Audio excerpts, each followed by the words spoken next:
Imagine a nation that's hostile towards you being able to have nuclear missiles that can hit your nation. Well, this is what happened during the Cuban Missile Crisis. And then this is what JFK had to deal with right early into his presidency and with things like the Berlin Wall being constructed. During my research on JFK's life, I used websites like biography.com, biographyonline.net, and history.com for my research. I also used some websites to see the conspiracy theories, but I didn't really think they were credible sources, so I did not mark them down, but that's where I got a lot of conspiracy theory stuff from. And most people think that events like the Cold War was kind of a thing in the past and not really it's ever going to happen again, but now the idea is slowly creeping back in people's minds as a lot of things are kind of repeating themselves from the past, I would say. And this can be seen with tensions between nations like Russia and the U.S. on the rise, especially after the strikes that were happening in Syria that Russia does not approve of. Then there's also nations like North Korea who are launching missile tests frequently. Even though they have mixed results, people are starting to wonder if they're not allowed to talk anymore and maybe an actual threat, which wasn't really a thing of the past. So with this in mind, I'm going to use a quote that I'm going to use many times throughout this speech from JFK, and ask not what your country can do for you, ask what you can do for your country. And I believe had JFK not handled things like the Cuban Missile Crisis the way that he did, the U.S. and the world could be a nuclear wasteland for what could have happened. Life before presidency. JFK joined the Navy and saw action in the Pacific Theater during World War II, and he was a commander of a patrol torpedo craft, which is also a PT boat, is what they called them. And his boat was even ran by a Japanese destroyer, Magari, and the destroyer cut the PT boat in two, and all 11 survivors made it back to an island after having spent a total of 15 hours in the water. For this, he was awarded the Purple Heart, and he was pretty modest about it. In his actions that he said it was from a botched military action, but looking up on it, he pretty much saved a guy's life because he dragged him with him basically all the way to the island. So I think he was pretty deserving of it, and I can respect his modest about it, even though he definitely deserved it. And then after the war, he got into politics, and in 1946 he won a seat in the Boston for the U.S. House of Representatives, and then in 1952 he got himself elected to the U.S. Senate, and following them, in 1960, in a very tight election, he narrowly defeated Richard Nixon. And a lot of people point towards the debate was on the national television for the first time, and he chose to wear makeup, and Richard Nixon did not. So Richard Nixon looked very nervous, did not really have a good confidence, was sweating profusely, and JFK looked kind of calm and collected, and makeup helped him a lot. So as much as people don't want to admit it, looks kind of play into politics and elections, and many believe that helped him win.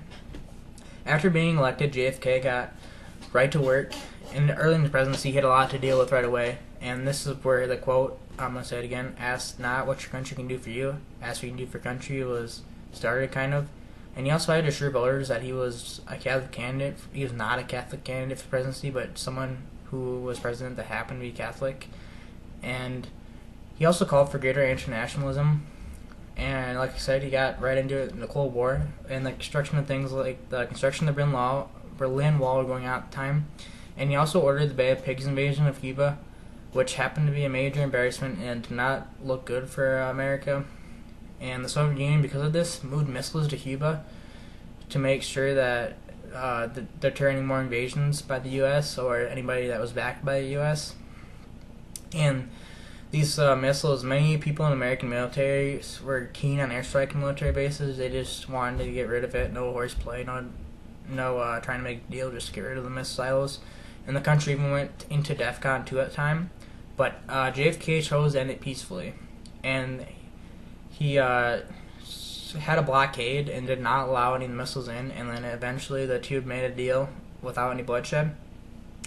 JFK also, Robert McNamara, said that Kennedy considered pulling out of Vietnam in 1963 and believes if Kennedy had survived, America had involvement in the war would have ended, which would have been a many positive thing in a lot of people's eyes because it was a war that it was kind of split on. Many people believed it was worth it, many people did not, and it probably will be debated on by many people for the rest of time. But that's what he would have done. He would have taken ended the involvement in it. Sadly, like I said earlier, JFK presidency ended the same way as people like President Lincoln and James Garfield.